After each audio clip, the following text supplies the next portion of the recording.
తెలంగాణ ప్రజలందరూ కూడా నమస్కారం. ఈరోజు మొన్నటి దినాన నేను అడ్వర్టైజ్మెంట్స్ చిన్న కంపెనీలు ఏ విధంగా నష్టపోతున్నాయి, తద్వారా తెలంగాణకు ఎంత రెవెన్యూ నష్టం జరుగుతూ ఉంది. ఈరోజు కేవలము 2-3 కంపెనీల చేతుల్లోనే చేతుల్లో ఉన్న ఈరోజు అడ్వర్టైజ్మెంట్ యొక్క ప్రపంచాన్ని వాళ్ళ చేతుల్లో పెట్టడం వల్ల ఈరోజు ప్రభుత్వ ఖజానాకు ఎంత దండి పడుతుంది అని నేను గత 2 రోజుల క్రితము ఒక వీడియో చేయడం జరిగింది. అది చూడని వారైతే పక్క చేసిన ఫ్యాక్ట్స్లో చూడండి, మీకు దొరుకుతుంది. అయితే ఈరోజు మనము మెయిన్గా ఏంటంటే ఈరోజు ఆ అంశాన్ని ప్రజల ముందు తీసుకురావడమే కాకుండా ప్రతి అంశం పైన మళ్ళా ప్రభుత్వం స్పందించే తీరుగా ప్రభుత్వాన్ని మనం రీప్రజెంట్ చేయడం, ఆఫీసర్లను రీప్రజెంట్ చేయడం, ఈ ఇష్యూ గురించి వాళ్ళ దగ్గర తీసుకువెళ్ళడం. కాబట్టి బాధితులకు న్యాయం జరిగే విధంగా మన వంతు ప్రయత్నము బక్క చేసిన ఫ్యాక్ట్ ద్వారా మనం నిరంతరం చేస్తూ ఉన్నాం. అది 49 మంది సోషల్ వెల్ఫేర్ విద్యార్థుల మరణాలే కానీ, లేకుంటే ప్రతి కార్యక్రమం అల్లు అర్జున్ అప్పుడు చనిపోయిన వారే కానీ, మన బోటింగ్లో చనిపోయిన ఇద్దరే కానీ, అటువంటి ఎటువంటి అంశమైనా మనం ఖచ్చితంగా తర్వాత దానిపైన మన ఫాలో అప్ ఉంటుంది. ఈ ఏదైతే ఇన్సైడ్ వాడుతుందో దాన్ని బయటికి తేవడం, అంతేకాకుండా దాని మీద మన ఫాలో అప్ చేయడం, వీళ్ళకి న్యాయం జరిగే విధంగా మనం చర్యలు చేపట్టడం అనేది ఖచ్చితంగా జరుగుతుంది. ఇలా మన ఇంట్రెస్ట్ ఏంటంటే ఈరోజు నేను ఇద్దరిని ఈ అడ్వర్టైజ్ రంగంలో ఏదైతే నష్టం పరుస్తుండ్రో దీన్ని మీరు కరెక్ట్ చేయాల్సిన బాధ్యత మీ పైన ఉందని ఇద్దరి అధికారులను కలవడం జరిగింది. అందులో ఒకటి శ్రీదేవి గారు, the commissioner director municipal administration Sridevi గారు, ఐఏఎస్ ఆఫీసర్, ఆమెను రిప్రజెంట్ చేసిన, మరియు Shri Vishnuvardhan Reddy general manager Hyderabad Metro Rail Limited బేగంపేటలో ఉన్నది, ఇద్దరిని కూడా రిప్రజెంటేషన్ చేయడం జరిగింది. ఇందులో ఈ దాదాపు 209 కంపెనీలు, అంటే ఇప్పటికీ నాకు తెలిసి 500 ఉండొచ్చు, నా దగ్గర ఉన్న పాత లిస్ట్ ప్రకారం 209 కంపెనీలు ఉన్నాయి.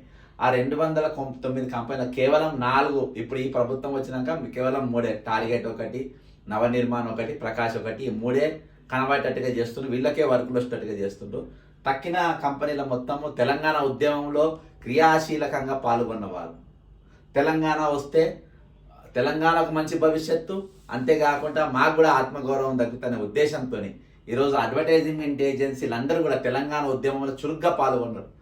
అప్పటిన్న జేఏసీ చైర్మన్ కోదండరామ్ గారు కూడా మరి వీళ్లకు రిప్రజెంటేషన్ చేసిండు, ఆయన ఎమ్మెల్సీ లెటర్ పైన రాసిండు, స్వయంగా దానకిషోర్ గారి దగ్గర కూడా వెళ్ళి వీళ్ళకు న్యాయం చేయాలని చెప్పి కోరిండు, కానీ జరగలేదు.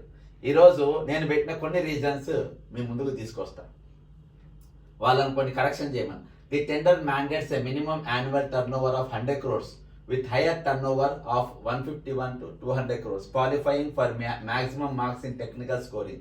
For a project involving the installation and maintenance of LED advertising screens, such a high turnover requirement is disproportionate to the nature of the work.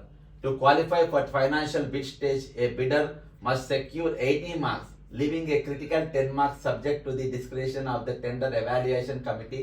There is no meaning of experience in technical evaluation. ఇక్కడ ఏం చేస్తారంటే వాళ్ళు అన్నిటికీ ఒక్కొక్క mark ఇస్తారు కదా, తర్వాత last కొన్ని మార్కులు వాళ్ళ చేతిలో పెట్టుకుంటారు. ఎందుకు? కేవలం ఈ 3 కంపెనీలకు వరకు వచ్చేటట్టుగానే ఇది మొత్తం తయారవుతుంది. ఎవరికి? టార్గెట్, నవనిర్మాణ్ అండ్ ప్రకాష్, అంటే ఇప్పుడు ఇవి వాళ్ళకు మాత్రం వచ్చేటట్టుగానే ఇదంతా ప్లానింగ్ జరుగుతూ ఉంటుంది. కానీ వేరే వాళ్ళకు రాకుండా వాళ్ళు ఇవన్నీ చేస్తారు, లాస్ట్ కొన్ని మార్కులు వాళ్ళ దగ్గర చేస్తారు. The tender allocates 30 marks for presentation, making it a critical factor in meeting the technical qualification threshold of 80 marks. 80 మార్కులు వాళ్ళ దగ్గర. మ్యానిపులేషన్ టు ప్రెజెంటేషన్ మార్క్స్, ఎంత మోసం చూడండి ఇది. Even fully eligible bidders meeting turnover, experience and personnel requirements are often disqualified by arbitrary low presentation scores. Preferred bidders, often quoting low financial bids, are awarded higher presentation marks to ensure their qualification. The tender is against GO number 68. Total height of the lead board size is not mentioned. అర్థమైందా? దీనికోసం వాళ్ళు action తీసుకోమని చెప్పినాం. అంతేకాకుండా అంటే second page నేను ముందు page మీ దృష్టికి తీసుకొని వచ్చిన ఈవెన్చువల్లీ ఫుల్లీ ఓకే రైట్. నేను రిక్వెస్ట్ చేసింది ఏంటంటే revise the turn over requirements to 5 crore to 10 crores and prioritize experience in outdoor advertising. ఒకటి ఏంటంటే వాళ్ళు ఏదైతే 100 కోట్ల రూపాయలు దీన్ని 5 కోట్లకి 10 కోట్లకు తీసుకురావాలి. Reduce the weightage of percentage marks to prevent manipulation and publish objective evaluation parameters. Organize a pre-bid meeting or issue a clarification document. Extend the submission deadline to allow adequate preparation time. Shift the tender process to the Telangana e-procurement portal for compliance and transparency. వీటి వల్ల ఇవన్నీ దృష్టిలో పెట్టుకొని అంతేకాకుండా ఒక circular తీసిండ్రు. ఆ circular ఏంటంటే ఇప్పుడు ఆ సర్కులర్ కూడా నేను ఎన్క్లోజ్ చేసిన. ఏది ఇప్పుడు దీన్ని ఎక్స్టెన్షన్ పెంచుతూ ఉండ్రు, హైదరాబాద్ విస్తీర్ణం పెంచుతుండ్రు. అది దాటినాక చిన్న కంపెనీలు ఏవి కూడా అంటే వీళ్ళు 15 మీటర్స్ హైట్లోనే ఇది పెట్టుకోవాలి గ్రౌండ్ లెవెల్కి వెళ్ళి అసొంటి అన్ని పెట్టిండ్రు. వాళ్ళు ఇప్పుడు అమీన్పూర్ అవుట్ ఆఫ్ సిటీలో ఉన్నారు, 150 వార్డు దాటి అవతల ఉన్నారు. ఇప్పుడు అది దాటిపోతున్నట్ట అంటే గట్కేసర్ దాకా హైదరాబాద్ పోయే పరిస్థితి ఉన్నది. కాబట్టి వీళ్ళు కూడా అవతలకి వెళ్ళిపోయే పరిస్థితి ఈరోజు అడ్వర్టైజ్మెంట్ కంపెనీ తీసుకొచ్చింది. అంటే చిన్నోళ్ళు ఎవరు బతకదు, పెద్దోళ్ళు బతకాలి. 3 కంపెనీలు ఉంటే మా 3 కంపెనీలకి వెళ్ళి బాజాబ్తా మేము మాట్లాడుకొని మా పర్సంటేజ్లు మాకు వచ్చేస్తాయి. పెద్దవాళ్ళకి ఎవరికి రావు, చిన్న వాళ్ళకి ఎవరికి రాకుండా ఈ పెద్ద ఇవి కుంభకోణాలు జరుగుతూ ఉన్నాయి. కాబట్టి నేను ప్రభుత్వానికి అధికారులు విన్నవించింది ఇది ఖచ్చితంగా వాళ్ళు వీళ్ళ న్యాయం చేస్తారు, న్యాయం చేయాలని చెప్పి నేను ఖచ్చితంగా కోరుకుంటున్నా. లేకుంటే తర్వాత ఫర్దర్ కోర్స్ మేము ఏ విధంగా పోతాం అనేది అందరికీ తెలుసు.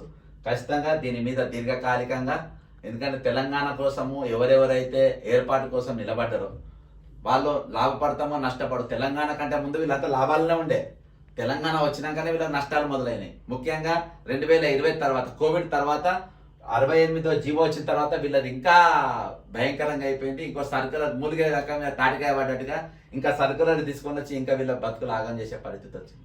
కాబట్టి ఏదైనా బట్టి ప్రభుత్వ పెద్దలు అందరూ బతకాలి అని కోరుకోవాలి, అందరు 4 రూపాయలు సంపాదించుకోవాలని కోరుకోవాలి. సకాలానికి వాళ్ళు ట్యాక్స్ కూడా పే చేసేటట్టుగా వారిని మనము బలిష్టంగా చేయాల్సిన అవసరం ఉంది. అన్ని నేనే తింటా, అన్ని మేమే తింటాం, ఎవరు బతకాల్సిన అవసరం లేదు అనే కూర్చున్న మనస్తత్వం విడిచిపెట్టి అధికారులు, నాయకులు మీరందరూ కలిసి అడ్వర్టైజ్ రంగాన్ని ముందుకు నడిపియాలి. ప్రజా ఖజానా ఖచ్చితంగా లాభం ఉంటుంది. మీరు మంచి హృదయంతో మీరు ఆలోచిస్తే ఒకసారి మీరు అడ్వర్టైజింగ్ చేసే వాళ్ళందరినీ కూడా వాళ్ళు ఎవరెవరైతే ఎన్రోల్ అయినరో వాళ్ళందరినీ పిలుచుకొని మీరు ఒక మీటింగ్ పెట్టి వాళ్ళ కష్టబాధలన్నీ మీరు ఇంతే మీరు వాళ్ళ హృదయాన్ని గెలుచుకున్న వాళ్ళు అవుతారు, వాళ్ళకి ఇంకా దగ్గర అవుతారు.